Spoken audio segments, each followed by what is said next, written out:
Hey guys, it's Vince. Today in this video, we're going to be covering a couple things about our friends over at JD's Garage, but before we do, I want to highlight a video I posted yesterday. This is effing crazy, and where I cover the prices of a plasma system that we've seen highlighted on YouTube. Now, when I posted this video, something interesting happened. The gentleman's video, who I highlighted in the beginning, where he was talking about him using a smaller machine prior to him getting this company's table, he decided to message me with a comment on my channel, and this is the comment he left. I want you to listen to this. The video link was sent to me by one of my viewers. Very ignorant message. Interesting talk. The smaller table I started with was more efficient and a good buy, being I knew nothing about CNC plasma cutting, but it has its limitations and not very efficient machine if you're looking to run a business. That's why upgrading to the Boss table was the next level to really run a business efficiently. Designed to perform at a much higher level of volume, batching, service, parts, etc., that's just common sense. Of course, the Boss table is more expensive, and its the target buyer is not someone working out of their garage making garden markers. Okay, I don't know what that means. A lot of people make a lot of money out of their garage. I'm one of them, brother. It's a production level machine for high volume batching. Well, this is another misconception, and the gentleman obviously has stated in his video that he's a novice. At the same time, when I purchased it, I knew nothing about CNC plasma tables. I knew nothing about the CAD software. I was completely ignorant of the whole entire process. Now, by no means am I an expert now. He's just learning this, that, and the other thing. The thing to keep in mind is the size of the machine has nothing to do with what level of jobs you do in terms of batching. You can nest as many components as you'd like on a table. I don't know what he's trying to get at with that. You said yourself you didn't know how the machine worked, yet you compared the specs and used only the information to dispute the price. Correct? I did compare the information to dispute the price. Incorrect. I believe I definitely know how the machine works. If you would have reviewed my channel before leaving a comment, which defines your ignorance, you would see that I have a little more information than you do, most likely in this field. That Elite machine has a totally different software and different components. Again, all these machines, whether they're home built or an Elite Boss table, are built for the application. Then you're talking about fiber machines. No kidding, they cut better. Again, they may not be the right machine for someone's application. This video has no point. Now, I think the video has the best point in mind, and that's my clients and your clients who you should be marketing to if that's what you're trying to do, and learn all you can about what you're selling before trying to sell them things. So I replied to this gentleman, and I wrote real simple, you're silly, and if you want to discuss it, let's do a live stream video covering it like men do. How about that? Who wouldn't want to see that? We could talk man to man. I'll make it public. There'll be no hidden punches, and we can see exactly what this guy knows about what I'm talking about and what I've said. If you notice, there's no disparity in his first comment, but where it gets better is the video, as you should have, and pay close attention. Everything I said was fact, and sources exposed on camera showing a fiber laser system in comparison to the pricing we see listed. The bottom line is a fiber laser is by far a better production robot, period, for metal fabrication. It is, and this gentleman said it up here. He said it wasn't great though for everybody's applications. If you're doing metal fab, there's nothing that beats a laser for cutting. That had nothing to do with him, and while you're posting, and you stated in your comment, word for word quote, you said yourself you didn't know how the machine worked, yet you compared the specs and used that only information to dispute the price. The specs are what matters, sir. Nothing else matters. And if you understood this genre, then you'd get it. The specs of accuracy and motion is what dictates how that machine will perform, and also how the controller is built. We didn't see you cover that. You didn't open up the machine and show everybody how the controller is built because you assume it's done correctly, and you also have stated yourself you're a novice. So if you did do that, you'd probably be reflecting things that you may not even understand. Let's continue. I then give you a little prerequisite of who I work with: Boeing Aerospace, Chief Technology Officer of NASA Dridden. I built a system for him, built a system for Boeing, built an enclosure for Hesperos, and also work with Mario Reyes, former Green Beret, and he was in Operation Red Wings, who worked with retrieving former Navy SEAL Marcus Luttrell. And when I did this, I waited for your reply. And I wanted to see what you'd say, and this is interesting. I see exactly what you're doing here. You're bashing other people and brands to promote your eBay store. I didn't say anything about my eBay store at all. Matter of fact, the only thing I'm talking about is how screwed up and fucked up the prices are that we're looking at. And once again, he then continues and says, I'd rather not associate with you. So let me get this straight.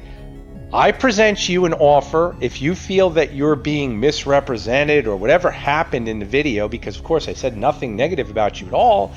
I said, let's do a live stream. We can talk about it. And then you said you're not going to associate with me. Cool. I'm assuming you had a conversation with the owner of Boss Tables. No, I didn't. You keep bringing them up because you're trying to market your channel. And then I introduce myself. And I, being me, tell you, let's help you with the advertising. Here's the links. And then I said to you, too busy for a live stream discussing your opinion. And also in that previous message, I asked you about, you obviously know nothing about pricing these robots, and I wonder, was the table you received a deal for content, or did you actually pay for it? And I'm actually really excited. I just landed a huge deal, probably the biggest deal I've ever made with the YouTube channel, and this table is going bye-bye. You guys need to pay attention to this, because guess what? He conveniently missed answering that question. That's strange. What happened? I guess you just missed it, right? Okay, let's put this to bed. I'm going over to JD's garage now because we have some other interesting points here that really have to be seen. So I've got over here a portion of his video where it says, is this $25 upgrade necessary for your DIY CNC plasma? He's covering about installing limit switches in your machine. Now, of course, we see his presentation here on soldering. We'll let him talk. Connectors is you're going to want to tin the cables first. So well, if we're going to do soldering, the gentleman should know right off the bat, you're supposed to use flux with solder, because the internal flux within rosin core solder is not enough to once again properly solder. It's just used to tin your iron. And of course, we see him improperly soldering. Basically, I'm just going to put a little bit of solder and melt it onto the cable. Watch what happens. And I'm going to do the same thing on the connector end. You're going to want to make sure your solder is nice and hot, right, so that it flows real nice. It flows real nice when you apply the proper flux, which is standard operating procedure for soldering properly. Right here, you see the tail left? That's because he's burning up all the flux. That should have been a direct indicator you need to use flux. Once again, Jackson, I believe his name is who's doing this. Jackson, I think it's time that you use Google to research how to correctly solder. We didn't stop there though. This is where this video starts getting interesting. We then come over here, and I want you guys to hear about how we actually work with setting up limit switches. This is super important because this portion of the video, I can't tell you how many guys, if they followed this guy's instructions, have their table waiting to basically get a crash if their switch fails. Listen to this. Normally open. Let's rewind it just a teeny bit so you can hear it. And the black's going to go to normally open. Normally open. Did you catch it? Did you catch the little whisper? Because the guy that's narrating didn't know which it was. If you rewind it, you'll hear him say, open. So, just so everybody knows, when he's doing his wiring here. Hook these up. We're going to put the red on common. Red on common. And the black's going to go to... Listen. To normally open. Normally open. Normally open. That sounds right to this gentleman who has Google, who has AI, and still can't figure it out. Let me help you a little bit, bro. Check this out. If you were to follow his instruction right there, the safest way to wire limit home switches involves using normally closed. Why do we use normally closed, Mr. JD, Mr. Jackson? We use that so that if a switch fails, that the system can see that a switch has failed and therefore would present that the switch failed. Meaning in diagnostics, the machine would stop and say, hey, you've got a switch that failed.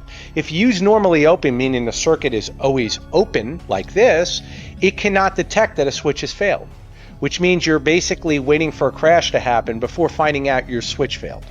And if you don't believe me, once again, we can read it right here. The safest way to wire limit home switches involves using normally closed contacts in series with a positive opening mechanism for emergency stops, ensuring the machine stops if a wire breaks or a switch fails. I wonder how many of your clients are doing this, have listened to you and waiting essentially for a switch to fail. Now, let's go back and let's pay very close attention here. This switch this gentleman is using right near that beautiful water table is not waterproof. I've said this before. Many of you may or may not know that there are limit home switches that are waterproof. I carry them. If you do not use a waterproof switch on a plasma system with a water table, it is nothing more than sheer ignorance, because you're basically waiting for moisture to penetrate the switch. If you're a vendor doing it, it's despicable, because you're then again passing misinformation to your clients, waiting for them to experience a problem. Make sense? I believe so. Let's continue. So then we come down over here, and we can also see that Jackson and JD, or whoever his name is, wants to show you guys how to wire your shields inside your enclosure. This gets good. Let's play it. Made. I'm just going to go ahead and install them to the opto isolator bank inside the control box.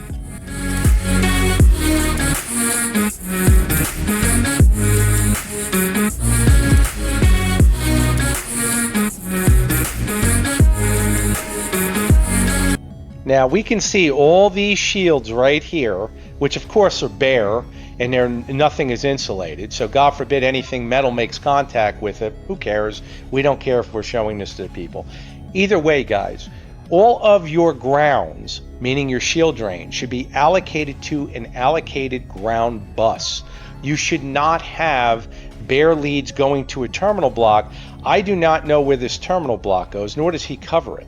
But there should be a ground bus in the system. Now, you heard him talk about the opto isolator board that he's using. We'll hear it again, just so everybody knows. Watch this. All of the cables made, I'm just going to go ahead and install them to the opto isolator bank inside the control box. He's going to install the shields to the opto isolator bank inside the control box, okay?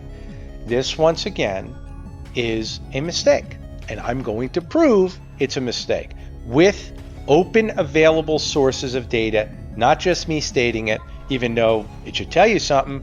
Let's come over here, and I did a search. Which is more effective at preventing EMI, properly grounded double shielded cable or an opto isolated board? And then it breaks down a whole bunch of options as far as what each one does. One eliminates ground loops better and this and that. But then when we come down and we get like the actual breakdown of what each one does, prevents radiated EMI. And that is exactly what we're dealing with a plasma system, is radiated EMI, basically energy in the air.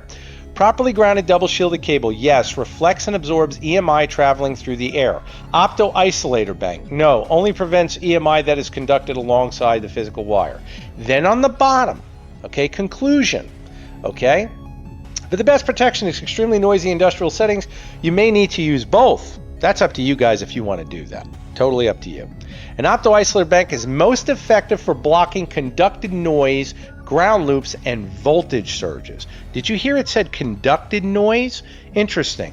While a grounded double shielded cable is most effective against radiated EMI. Now let me show you something else, because again, we want to make sure we're using multiple sources here. And you can see for yourself, I went into DeepSeek, opto isolator optocouplers. Once again, it confirms breaking ground loops, protecting sensitive equipment. And then as we come down, once again, you can see primary function of double shielded cable deflects external RFI EMI fields, and then opto isolator bank breaks electricity continuity and ground loops. Now, Used to run signal through the electricity and noisy environment, protecting it from inductive and capacitive coupling from external sources. Okay, conclusion. For preventing EMI, a properly grounded double shielded cable is your first line of defense against environment noise. An opto-isolator bank is your ultimate defense against ground loops and differences in ground potential. Right? Let's look at something even more deeper because he wants to learn and I want to teach him. So let's make sure we do that. Plasma CNC robots, I actually put in ROTS, generate radiated EMI in Google. Yes, CNC plasma cutting tables generate significant radiated electromagnetic interference due to the high frequency and high voltage processes used to start and maintain the plasma arc. This EMI can disrupt nearby electronic equipment, including the CNC controller itself, leading to malfunctions and performance problems. It's right there, guys. And to sum everything up, because this is where things get really interesting, if we come to the end of this video, I want you to hear out of this gentleman's mouth, because I don't know his name. I'd like to report that we've had a few customers send us information about their machines pausing during long cutting jobs. That we've also had some reports from customers of having very difficulty getting the interference out of the probe switch cable. No shit. So the best way to solve both those issues was to add an opto-isolator bank and power that from its own power supply. So that's what we've done, and to get rid of that. Now, we've had several customers test this out and they reported that the problem. So my question is really simple. Okay, guys, when you see things like this being done and no one else is doing it, ask yourself this logically. Do you think they are the pioneers of trying to mitigate EMI with these type of robots? Meaning, do you think they just stumbled upon something no one else did? Like if manufacturers could just install an opto-isolator board and say, oh, it's done, I'll just put this in, it actively filters. No, guys. Double shielded cable mitigates EMI in both high and low frequency. It's been used forever. It's not rocket science. Mylar foil, tin braided copper. Once again, Faraday cage effect. Very basic. This is someone who openly is saying his table has caused his clients to have issues. We don't know how many. If one person has issues, it's too many, because we know that this is what is being presented. Once again, misinformation, and once again, not understanding the resources they have available or too lazy to use them, in which case it's up to you to hold these people accountable. Be careful of who you learn from.